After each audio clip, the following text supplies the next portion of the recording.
பகுதி எடுத்துக்கோங்க, ஃபேண்ட் பகுதியும் எடுத்துக்கோங்க. அது 2த்துக்கும் சென்டர் எடுத்துக்கோங்க. இடுப்பு பகுதி கீழே வச்சுட்டு நம்ம ஃபேண்ட் பகுதி வந்து மேலே இருக்கணும். சென்டரில் வச்சு ஸ்டிச்சஸ் ஸ்டார்ட் பண்ணுங்கள். ஸ்டார்ட் பண்ணிவிட்டு இப்போ நம்ம ஃப்ளீட்ஸ் வைக்கணும்.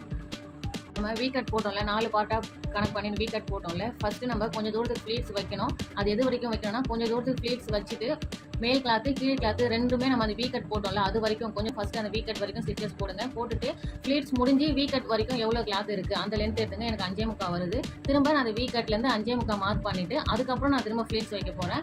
ஏன்னா நம்ம ஃப்ரண்ட்லேயும் பேக்லேயும் சென்டரில் தான் ஃப்ளீட்ஸ் வைப்போம், நடுவில் ஃப்ளீட்ஸ் வைக்க போகிறதில்ல.